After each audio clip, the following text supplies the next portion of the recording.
Welcome to Sanjeevani posters. आज मैं आपको बताऊंगा 90 एनालिस बायोप्लाज्म कैसे रन किया जाता है। यहाँ पे आपको लॉगिन करना है, जैसे इंटरफेस पे आता है। यहाँ पे आपको न्यू कार्ड करना है। न्यू कार्ड लेके आप सेलेक्ट कर सकते हैं जो भी पेशेंट की डिटेल्स है फिल करके, उसका ब्लड ग्रुप, रिसर्च फैक्टर क्या है वो प्रॉपर फिल करके ओके कर देना है। ब्लड ग्रुप रिसर्च फैक्टर यानी होता है उसका ए पॉजिटिव है, बी पॉजिटिव है, वो प्रॉपर आपको फिल करके रखना है। उसके बाद फिल करने के बाद जैसे हमारे पास पेशेंट का ऑलरेडी डिटेल्स फिल है तो हम वापस से फिल नहीं करते हैं। अभी ये फिल करने के बाद यहाँ पर जाना है, पेशेंट को आपको हेडफोन पहना देना है और फिर रिसर्च का बटन टैप क्लिक करना है। जैसे आप रिसर्च का बटन क्लिक करते हैं तो यहाँ पे आता है इंटरैक्टिव एनालिसिस। इंटरैक्टिव एनालिसिस जो है यहाँ पे आपको पहले से ही डिटेल्स प्री फिल्ड करके रखनी है, पेशेंट को क्या प्रॉब्लम है या कुछ डायग्नोस्ड है या नहीं है।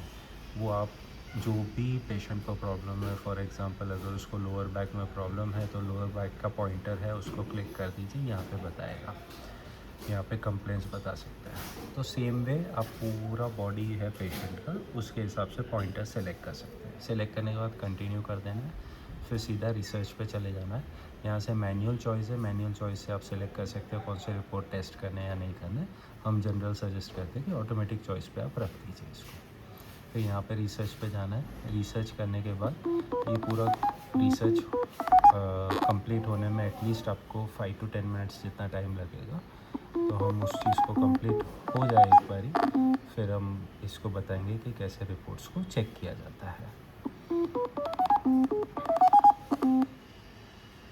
अब जैसे मैं एक बारी इसको पॉज कर देता हूँ और एग्ज़िट कर लेते हैं। अभी जैसे हमारा आया कि भाई 3 रिपोर्ट्स चेक हुई हैं, फॉर एग्ज़ाम्पल के तौर पे ये 3 रिपोर्ट्स हमारी चेक हुई है। अभी इसमें जो रेड कलर का होता है वो प्रॉब्लमेटिक है, जो ग्रीन कलर का है ओके है, जो मरून कलर का है वो भी प्रॉब्लमेटिक है।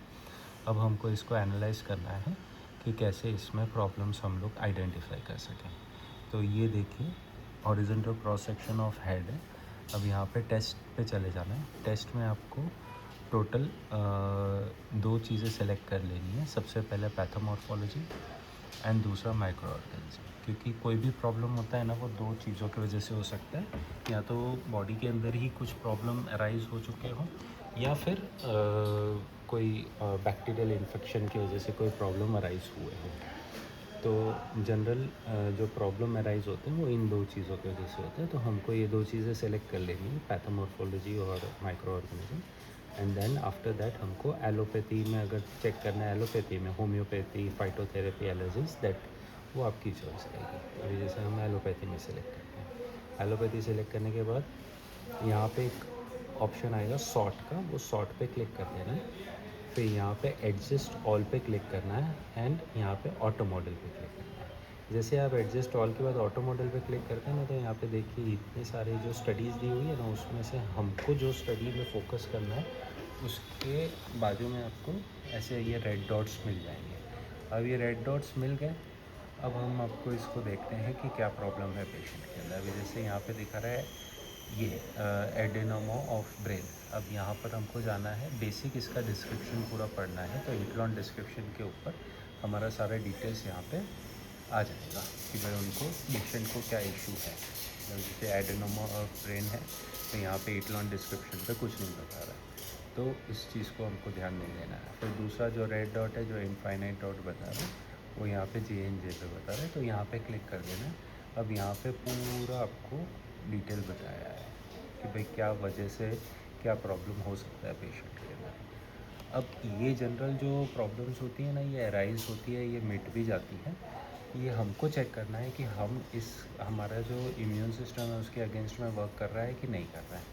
तो इसको अगर हमको चेक करना है तो यहाँ पे आ जाना है सिंपल वेजिटो टेस्ट पे, यहाँ पे क्लिक करना है। तो सेम बॉडी पार्ट वापस से चेक करेगा मशीन।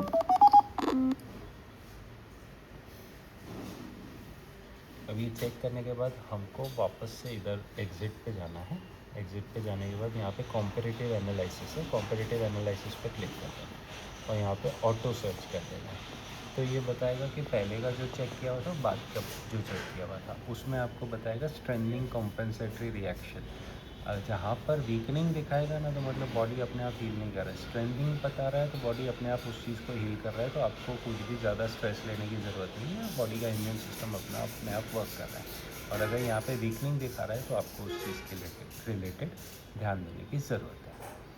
अब बेसिक ये चीज़ देखनी है आपको। देन उसके बाद मेटा थेरेपी का है। मेटा थेरेपी है वो साउंड के मेटा थेरेपी यानी साउंड वाइब्रेशन से उस सेल्स को ठीक करने के लिए रहता है। तो यहाँ पे आप स्टार्ट बटन दबाएंगे तो ये पूरे बॉडी में वो साउंड वाइब्रेशंस फैलाएगा पेशेंट के, जिससे वो चीज़ ठीक होने के चांसेस थोड़े से बढ़ जाते हैं या उनको रिलीफ मिलना चालू हो जाता है। तो बेसिकली ये कोई गेम चेंजर नहीं है, ये एक साइंस है। तो साइंस के हिसाब से आप इस चीज़ को ले सकते हैं। अब वापस से हम आते हैं करंट एनालिसिस पे, यहाँ पे टेस्ट पे।